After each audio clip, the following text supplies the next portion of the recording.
okay. And are you working across all genres, or is it particularly like non-scripted and documentaries? Okay, so I'll tailor this to more of a drama, a mixture actually, because my name's Addie, and I was formerly head of production at Hollyoaks, and before that I was production manager at Corrie, and I work freelance as a line producer and production manager. So I'm basically going to give you an overview of the role of production manager, and it's relevant whichever genre you're working in, to be honest. So you know, it's a completely informal session, so please ask questions as we go along, and I'll make sure there's some time at the end, okay? But it's nice to see so many of you here, so thank you for coming. Were you in the session with Liz this morning, or have you literally just come in for this now? Just come in for this? Been strong-armed, or did you come of your own volition?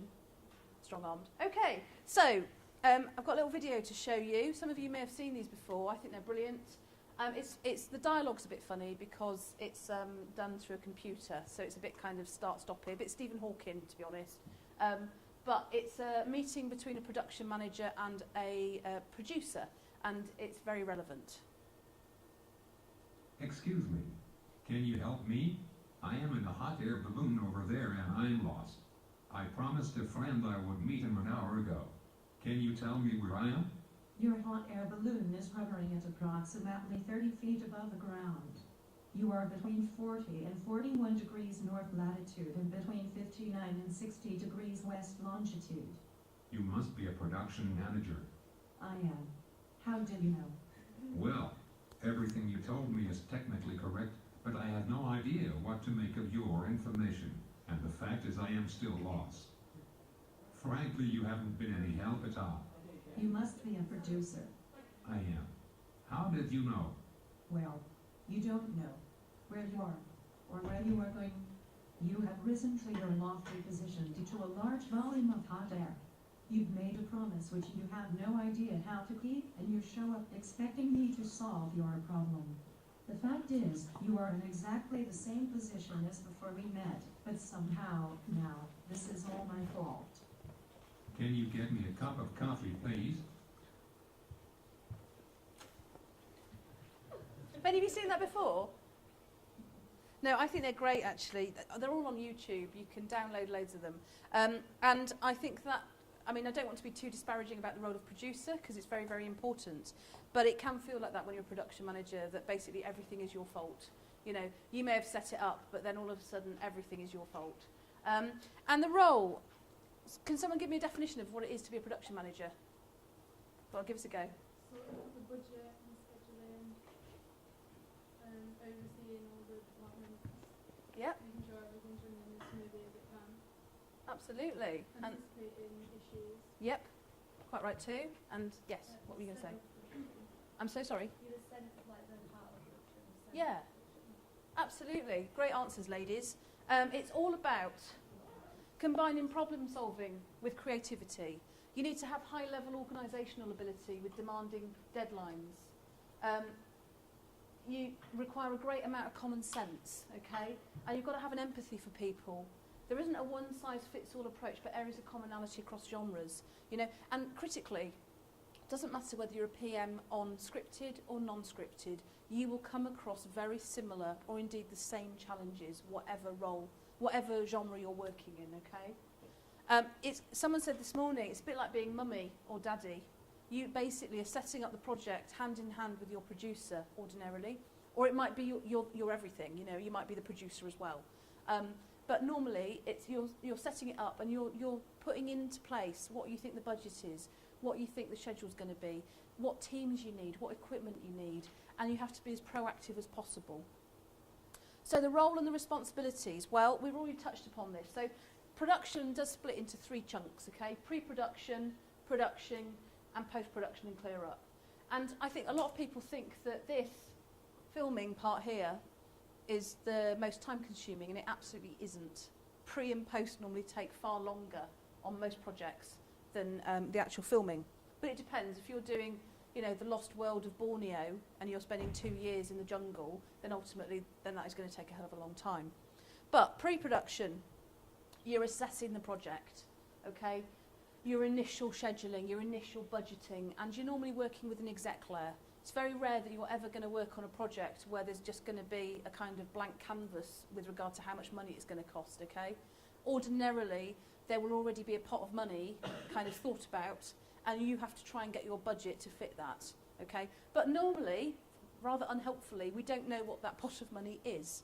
So ultimately, you're starting from scratch saying, I need to put in X, Y, Z, A, B, and C. I think it's going to cost blah. And then you might get told, well, that's too expensive. You need to come back with another budget. And so you can do multiple revisions of budgets, okay? Till it's a cost that is actually acceptable by whoever is buying it from you, okay? I was in a scenario where I had to budget a project for Channel 4, a webisode. Well, it was actually 5 webisodes. And ordinarily, their webisodes are as cheap as chips. But they asked us to do it broadcast spec, okay, because they couldn't guarantee it wouldn't be on telly at some point. And so we costed it up, and it cost a lot of money. And I mean, in over 100 and something thousand pounds, which is a lot for a webisode. And I had to do several versions of that budget, but we got it signed off because I could justify it. So, you know, it's about common sense and about knowledge and putting the two together and coming up with, you know, a sensible amount. So setting up the project, that's also what facilities do you need? If we've got contributors who are, you know, on-screen presenters or entertainers or cast, if you're working on a drama, it's you know, accruing, doing contracts for them, sorting out their availability, sorting out any issues that we might have, crewing up, you know, if this is literally a self-shooting project and there's 3 of us on the team, that's actually relatively more straightforward often than if you've got a crew of 50 people to crew up, okay? Finding locations. Are we going to be abroad? Are we shooting it here? Where in the country are we shooting it? Are we shooting it in multiple locations? Health and safety, we're across that. We're kind of across everything, you know, and admittedly, usually you can then delegate certain bits to other people because ultimately it would be virtually impossible to do all this on your own, but sometimes you might have to. It depends what your project is. Legal requirements, clearance. If you're showing something on screen, have you got permission to show it? You can't just assume that you have. If you can hear it, if you can see it or hear it, you need to clear it, is the phrase, and it's true. You know, if you're, I don't know, say you're shooting a documentary where you're going down the Nile in Agatha Christie's footsteps, have you actually got permission from the Agatha Christie estate to do that? Okay, it's checking, it's checks and balances. Quite often producers, if you're working with a producer, it's not always obvious whether they've got permission for what they want to do or not, okay? Ask the question, yeah? Equally, if you're filming a drama that's based on a book, have we actually got the rights? It's amazing how many people do projects that they haven't got permission for. There was an example of, and the same with music. There was an example last year of a company who actually were doing an advert and basically got an orchestra. Well, they got someone to rearrange this piece of music. They got an orchestra, full orchestra, to record it, which cost a fortune.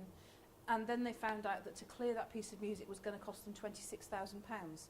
So they pulled it. Now, what a waste of money, because God only knows how many thousands of pounds it costs to get that far. You know. So again, have you got permission? Visas, vaccines, and carnets. Who can tell me what a carnet is? Anyone? Heard of that phrase before? Yes. Exactly, exactly. If I'm filming abroad, I need to basically be able to prove to the HMRC of Revenue and Customs of each government that I'm not either trying to sell my equipment or indeed coming out with loads of other equipment that I haven't paid tax on. I need to prove that I am actually taking in what I'm bringing out, okay? And I need permission, and I probably need to pay some money for that. And it will literally be pages and pages of a form that I, or if I'm lucky enough to have a production coordinator, will have filled out. Or I might have given it to companies. There are companies that you can get to do this for you. But ultimately, it's kind of the contents. It's that camera, it's the tripod, but it's the cable, it's the battery, it's everything in the porta-brace bag. You know, it's the whole kit. And that can run to pages. Because ultimately, if you've got a big project and you've got multiple cameras, multiple flight cases, multiple bags of kit, when you go through customs, it can be hellish, whether you've got a carnet or not. But that's our responsibility. Visas, you know, if you're going to go and film in Africa or America or wherever, Have you got permission? Have you got a visa? Have you got a working visa? If you're going to film in the Congo, have you got vaccines for you and your team? Yeah? Have you left enough time in the process to enable those vaccines to happen? This is all part and parcel of setting up and making sure that we're ready to go as a production manager. Any questions on that?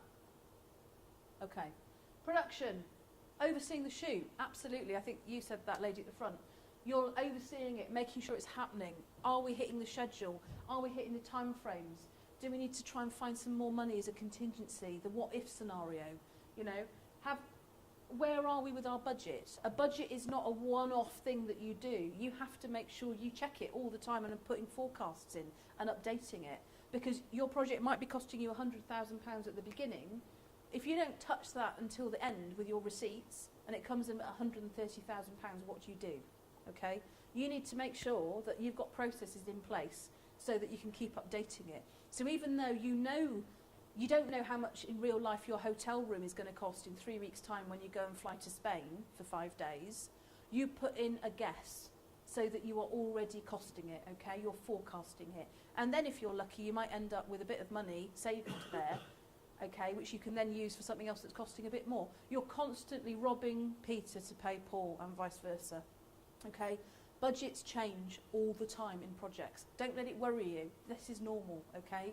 But the best thing you can do is just keep analysing it as you go along to make sure that things are going on track. Or if they're going horribly wrong, you can work out what to do next, okay? Proactive management. It's being a production manager is a combo of being proactive and reactive, basically.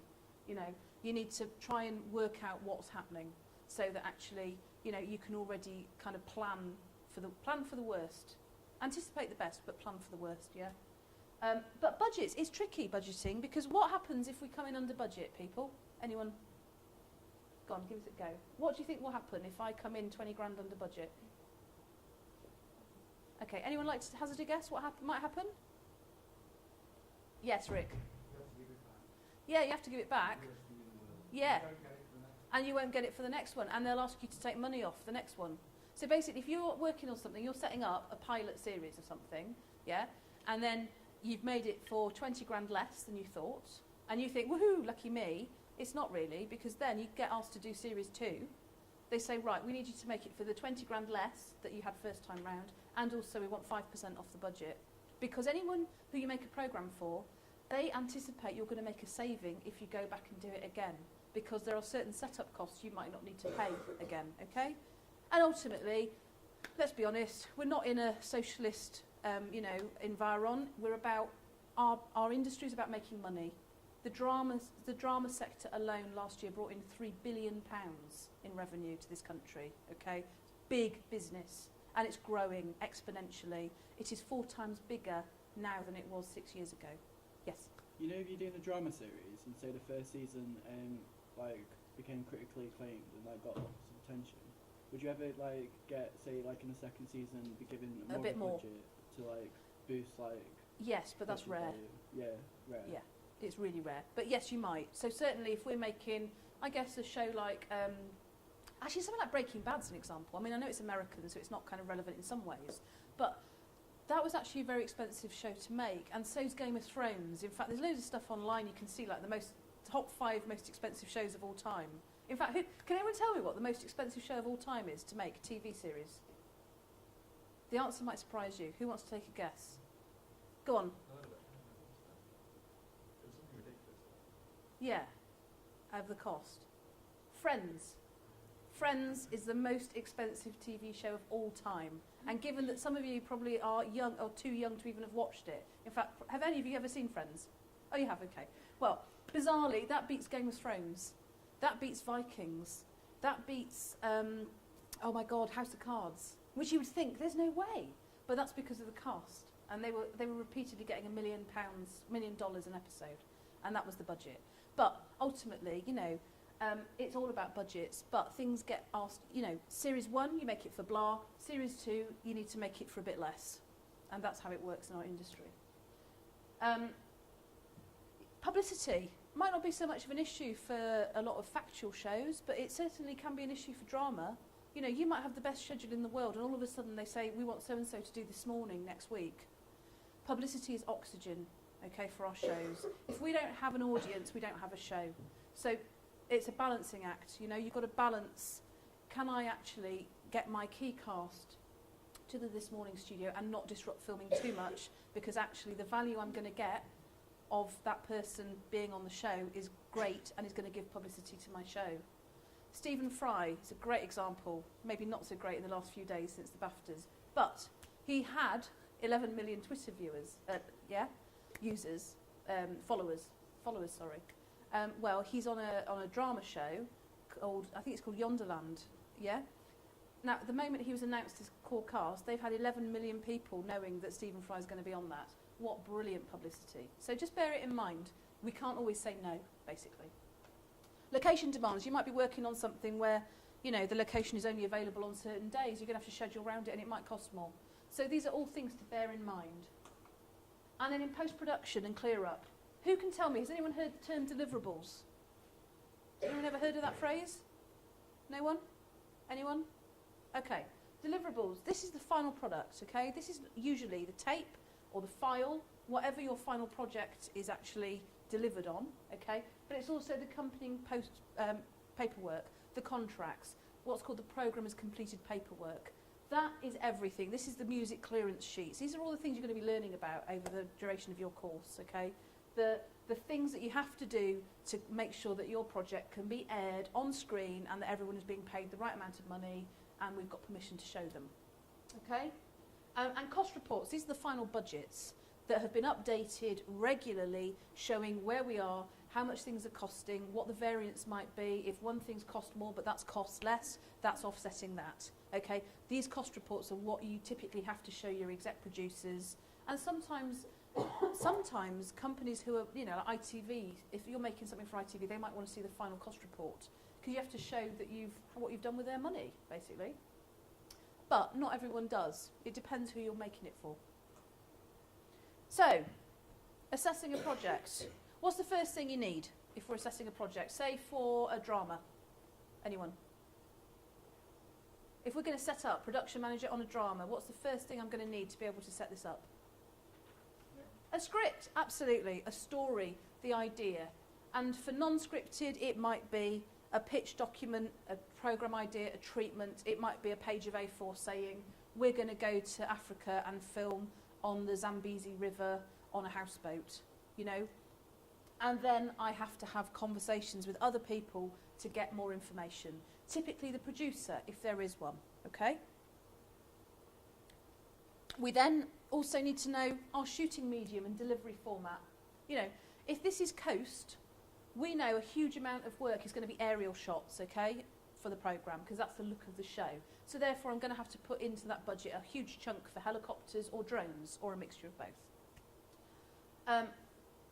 However, if we're going to be shooting embarrassing bodies, season whatever, then probably I just need a bog standard camera, tripod, probably not even a dolly and track. I probably just need the ability to literally have handheld cameras and cameras on tripods, you know, and then have that in shopping malls and wherever.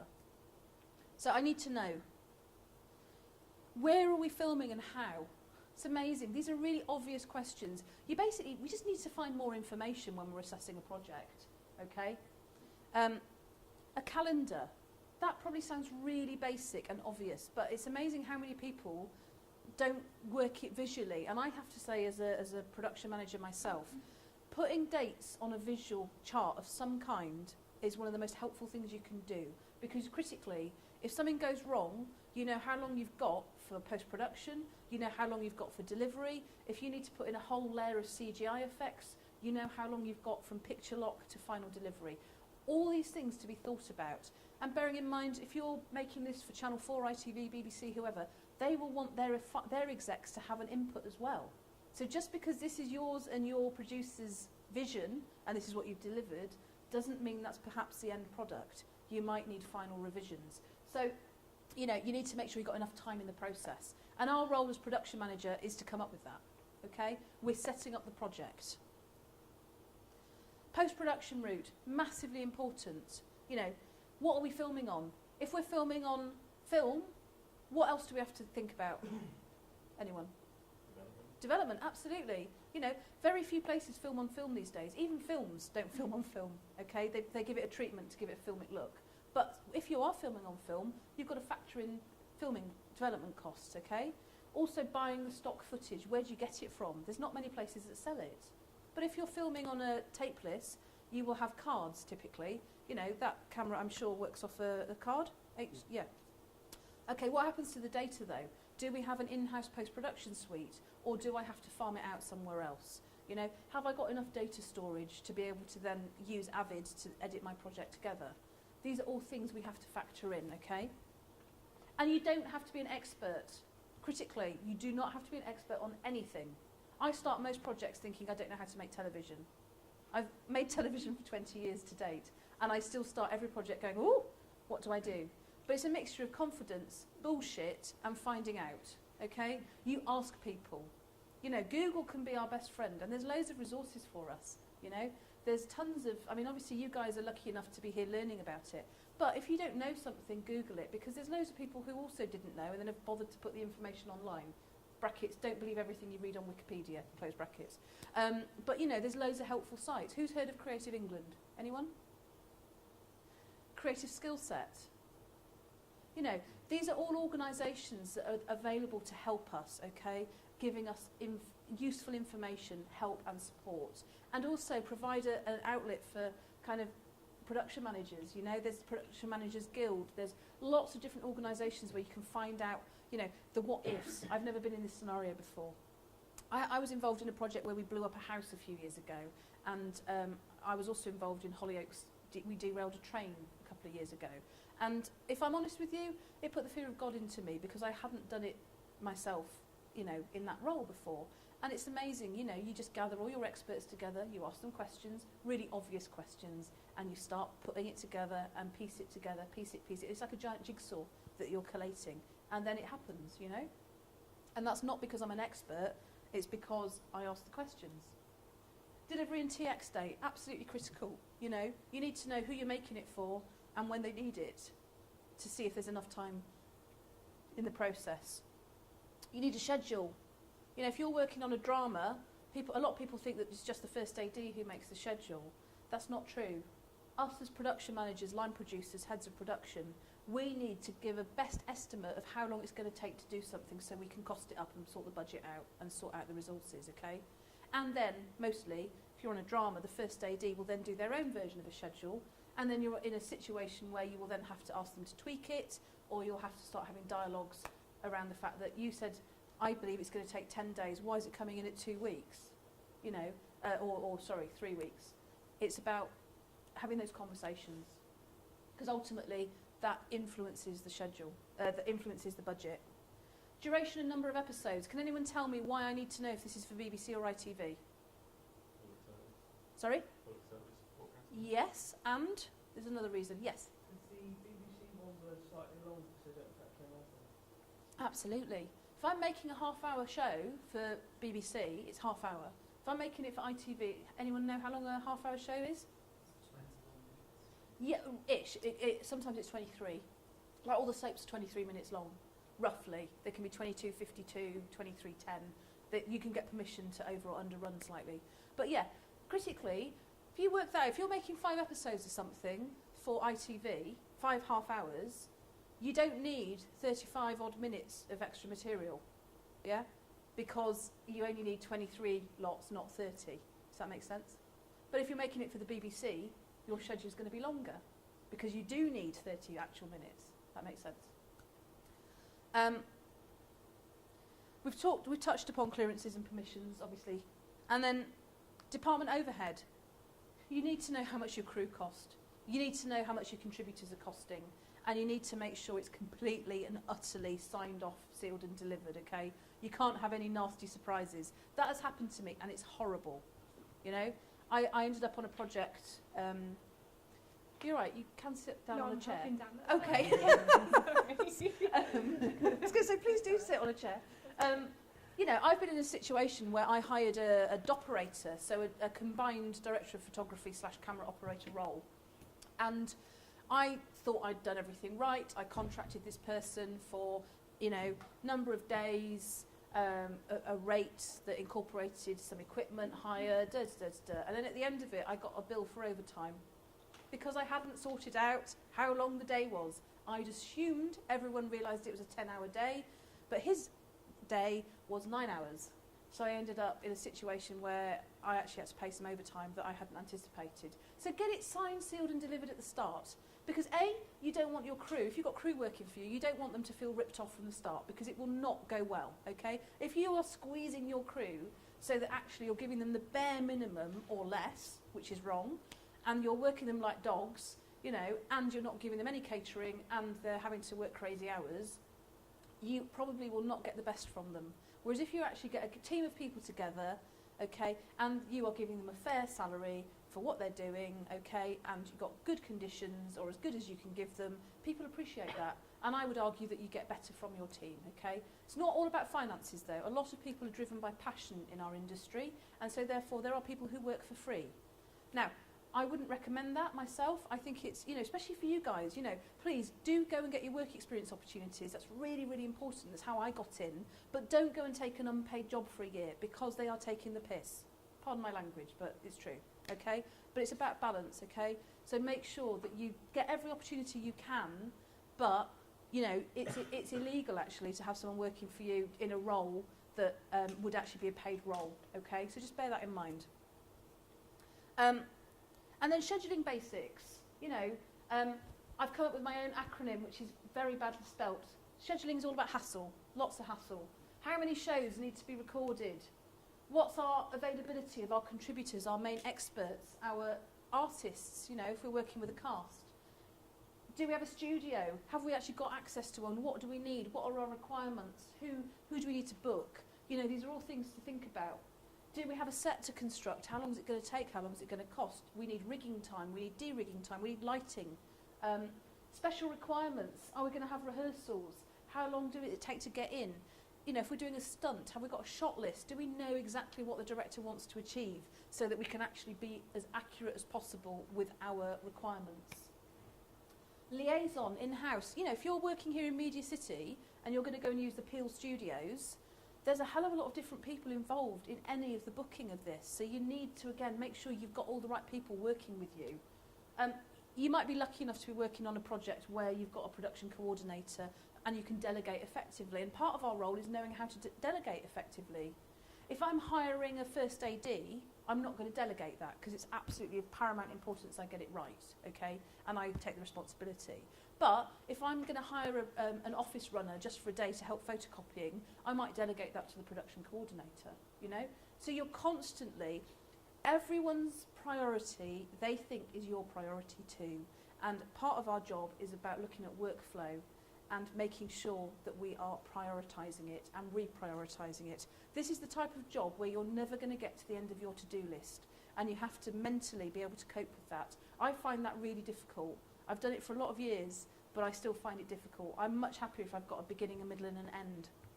And this is the type of job that you basically never get to the end of your list, but things then just get reprioritised and you have to be able to cope with that. Most of this job is about confidence, okay, and asking questions, but you do have to look after yourself and your own health as well, okay?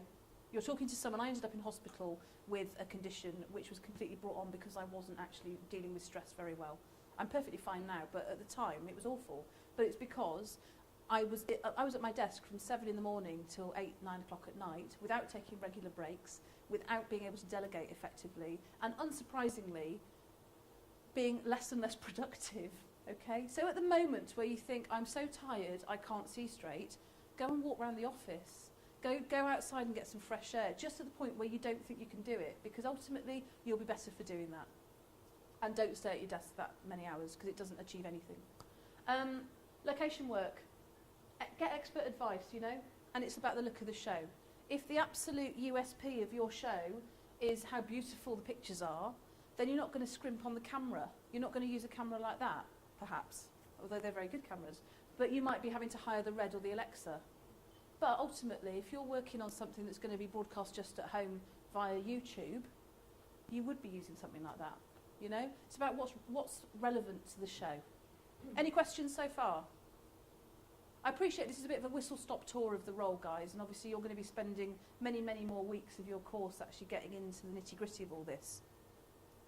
But budgets, I mean, I'm sure all of us budget, or bemoan that we haven't got any money to have a budget with, but ultimately that's our job, to come up with our shopping list as a production manager. It's a reckoning of the cost of the resources you'll need. We're not always going to get it right, because things change, you know. We have to use everything we can to kind of do a best guesstimate of everything.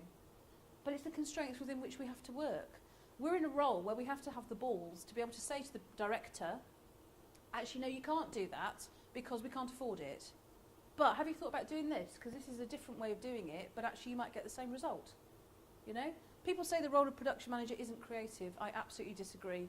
It's a very creative role. Because quite often you have to read... I used to, when I was at Hollyoaks, I was in all the storyline conferences, and literally it'd be me and the exec producer with everyone else discussing how we could do versions of the big stunts that we wanted to achieve in a slightly more affordable way.